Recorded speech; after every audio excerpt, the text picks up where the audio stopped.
Buenos días, hermanos. Hoy continuamos con la segunda parte del capítulo 8 de Segunda Corintios, ¿sí? Del versículo 16 al 24 es el que nos toca leer hoy. Pero antes de esto, quiero hacer un breve repaso de lo que hablamos en el mensaje anterior.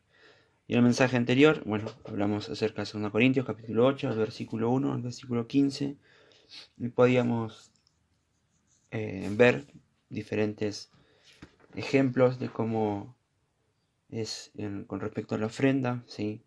Vimos dos ejemplos de la iglesia de Macedonia, de las iglesias de Macedonia, mejor dicho, y vimos el ejemplo del Señor Jesucristo en la cruz, ¿sí? Siendo rico, se hizo pobre para enriquecernos a cada uno de nosotros. Él descendió desde su trono, eh, de todo lo que Él es, de todo lo que Él tiene y posee, ¿sí? En su riqueza, en su grandeza se hizo siervo y murió en la cruz por cada uno de nosotros, ¿sí? Nos compró a un alto precio. Y veíamos 4 puntos diferentes eh, el otro día que tenían que ver con respecto a lo siguiente. Punto uno. El punto uno tenía que ver con abundar en todos los aspectos de la vida cristiana, ¿sí? El punto 2 tenía que ver con demostrar la realidad del amor. El punto 3 tenía que ver con imitar a Cristo. Y el punto 4 tenía que ver con ayudar a satisfacer las necesidades ajenas. No solamente con dinero, sino con lo que uno posee. Y al final, de versículos 12 al 15, veíamos algunos aspectos de cómo poder hacerlo y bajo qué parámetros poder realizarlo. Y esos versículos dicen lo siguiente, del versículo 12 al 15: porque si primero hay voluntad dispuesta, será acepta según lo que uno tiene, no según lo que uno no tiene. Porque no digo esto para que haya para vosotros holgura y para vosotros estrechez, sino para que en este tiempo, con igualdad, la abundancia vuestra supla la escasez de ellos, para que también la abundancia de ellos supla la necesidad vuestra, para que haya igualdad, como está escrito: el que recogió mucho no tuvo más, y el que poco no tuvo menos. Entonces podemos ver cómo Pablo les enseña la parte práctica de la ofrenda, cuáles son los parámetros por los cuales moverse para hacerlo, cómo ofrendar, de qué manera hacerlo, de corazón, de la misma forma que Cristo lo hizo. Pero también Pablo va a tener una pequeña enseñanza con respecto a la colecta que se estaba haciendo entre las iglesias y de las personas que iban a estar encargadas de ir a buscar el dinero, de juntarlo, de hacer llegarlo a destino, ¿sí? Y se van a hablar de los aspectos y los requisitos que esas personas necesitan, ¿sí? Pero no solamente hacia ellos, sino en general en el uso del dinero.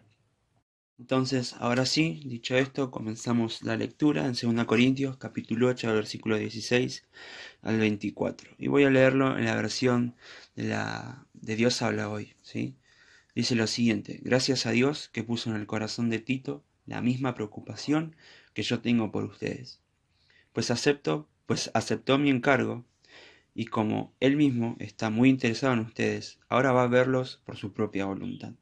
Junto con Tito les envío un hermano, de quien se habla muy bien en todas las iglesias, por lo bien que ha trabajado en favor del Evangelio. Además, las iglesias lo escogieron para que viajara con nosotros y ayudara en esta obra de caridad que estamos haciendo para honrar al Señor y para demostrar nuestros deseos de ayudar. Versículo 20. Queremos evitar, así, que se nos critique a causa de esta gran colecta que estamos recogiendo. Y por eso procuramos hacer lo bueno, no solo delante del Señor, sino también delante de los hombres. Juntamente con aquellos les envío otro de nuestros hermanos, que nos ha demostrado de muchas maneras su buena disposición, y mucho más ahora, por la gran confianza que tienen ustedes. De Tito puedo decir que es mi compañero y que trabaja conmigo para bien de ustedes. Y acerca de los otros dos hermanos, que son enviados de las iglesias y que honran a Cristo. Y para que las iglesias lo sepan, muéstrenles ustedes que verdaderamente los aman y que tenemos razón al estar orgullosos de ustedes. Bueno, ¿qué podemos aprender de todos estos versículos que leímos? Principalmente podemos aprender que Pablo estaba siendo eh, muy franco y estaba hablando abiertamente con la iglesia de Corinto y les estaba demostrando eh, quiénes iban a ser las personas que iban a estar encargados de la ofrenda, de recolectarla, de llevarla a destino y de que esto sea verdad, que se cumpla, ¿sí? Estaba tratando de darle la máxima confianza, ¿sí? De poner personas que ellos conocían y que también eran conocidas por las iglesias, ¿sí? de otros lugares y que realmente tenían un temor verdadero delante del Señor. Por eso habla acerca de Tito, ¿sí? De la solicitud que él tenía en su corazón. Y habla acerca de otros dos hermanos, ¿sí? Que eran visiblemente eh, de la misma capacidad que ellos, ¿sí? Con respecto a la predicación del Evangelio, que tenían también la misma solicitud que Pablo en la predicación del Evangelio, pero también en el trabajo y que eran de confianza y que ellos también lo conocían, ¿sí? No se da el nombre de estas personas, pero sí Pablo les da a entender a ellos quiénes son estas personas, ¿sí? Eh, y se habla acerca de ellos con una gran confianza, de una buena forma de trabajo, ¿sí? Y de un temor grande delante del Señor. Y esto es lo segundo que también tenemos que hablar, porque esos van a ser aquellos requisitos, ¿sí? Eh, que Pablo más o menos pacta en esta carta, que son los siguientes. El primer requisito que Pablo se nos da aquí es que son reconocidos por ellos, ¿sí? A los ojos de ellos eh, también conocen de sus obras en este sentido y son de un buen testimonio visible. El segundo requisito que pone es que son solícitos para el trabajo y que lo hacen de buena voluntad y de propia voluntad para el Señor. Y en lo tercero, ¿sí? El tercer requisito es que tienen una gran capacidad para la administración, ¿sí? Y todo esto era visible por los hermanos de la iglesia de Corinto. Y Pablo al hacer esto, al decirle los requisitos que estas personas tenían, está siendo muy cuidadoso con respecto a las personas que miran de afuera, con respecto a las personas que acusaban, ¿sí? su liderazgo, que acusaban su ministerio, ¿sí? Y aquellas personas que también están atentas para utilizar cualquier cosa en contra de alguien. Entonces Pablo realmente es cuidadoso con estos aspectos, ¿sí? Pero lo importante de estos versículos de hoy, ¿sí? Va a ser clave el versículo 21, que dice lo siguiente: y por eso procuramos hacer lo bueno, no solo delante del Señor, sino también delante, delante de los hombres. Y me quedaba con esta frase, procurando hacer las cosas honradamente. Y el significado de honradamente hace alusión con sinceridad, ¿sí? Lleva a la sinceridad, a la integridad, a a la decencia, ¿sí? A tener una buena moral, a la conciencia de uno mismo, a la rectitud, a la lealtad y a la consideración delante de quién lo estoy haciendo. Este versículo no da la pauta que delante de los hombres es mejor, sino que nos da la pauta de que si lo hago bien delante de los hombres, cómo lo tengo que hacer delante del Señor, que es en todo tiempo, ¿no? Pero nos da la pauta de que hay que hacerlo de la mejor manera, ¿sí? Tanto como para delante de los ojos de los hombres y doblemente o triplemente mejor eh, delante de los ojos del Señor, ¿sí? Nos lleva a ser más honradamente de lo que tenemos que hacer. Nos lleva a tener un verdadero temor delante de Dios por las cosas que estamos haciendo. Y cuando pensaba en estos versículos, me acordaba de la historia de Ananías y Zafira.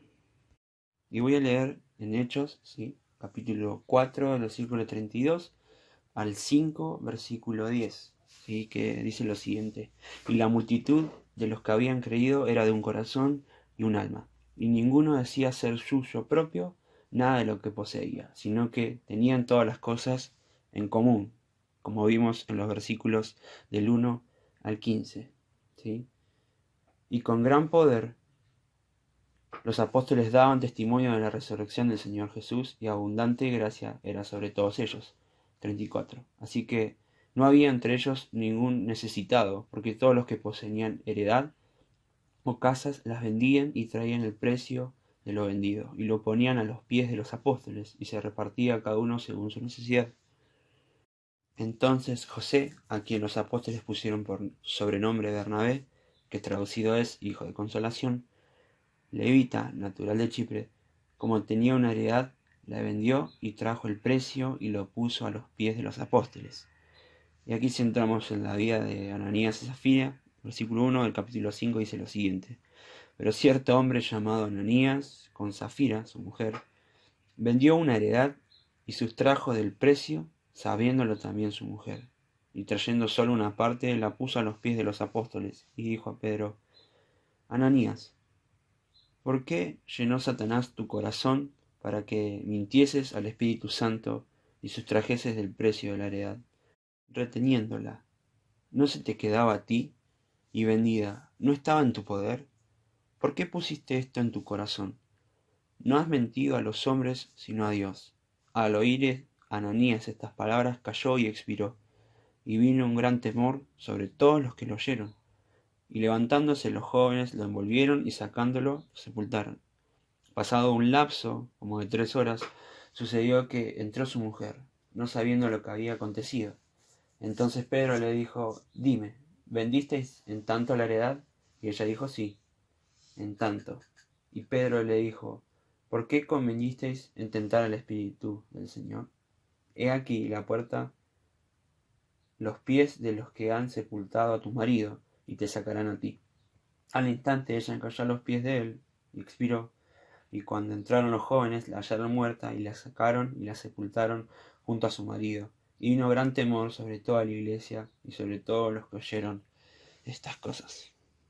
Y con esta porción de la historia de Ananías y Zafira, era que quería explicar cuál era el temor que realmente había que tener delante del Señor y cómo hacerlo honradamente. Ananías y Zafira no lo hicieron así. Bueno, pagaron con su vida un precio, que sin duda quisieron burlar a Dios, y no tuvieron cuidado de esas cosas. Y las preguntas que Pedro le hace en el versículo 4 son interesantes, porque en ellos estaba el poder de decidir de cómo iban a ofrendar, de qué manera iban a hacerlo. Pero bueno, ellos quisieron mentir con respecto a esto, quisieron aparentar cierta forma. Pero cuidado, a Dios nadie lo puede burlar. Y esto es algo que tenemos que tener todos en cuenta con respecto a cómo nos guiamos delante del Señor, principalmente con el dinero, y también las personas que están encargadas de juntar la ofrenda, y también en qué fines va a ser utilizada. Que podamos tener temor del Señor con respecto, bueno, a la utilización de nuestro dinero de la forma adecuada, pero no solamente del dinero nuestro, sino también de lo que el Señor pone en nuestras manos, ¿sí? Y que no nos olvidemos de que podemos ayudar a las demás personas, ¿sí? Con lo que tengamos, con lo que el Señor nos haya dado. Así que nada más para compartir, hermanos, en esta mañana. Espero que pueda ser de bendición esto que compartí, y que también lo ha sido para mí en lo personal, ¿sí? Esos son los puntos a tener: franqueza delante del Señor y de los hombres, ¿sí? Aquellas personas que están encargadas de la utilización de ese dinero, son los requisitos con respecto a la ofrenda. Realmente Pablo nos deja una enseñanza grande, y también tener el temor necesario delante del Señor y de los hombres. Así que nada más, hermanos, para compartir. Que tengan una buena mañana.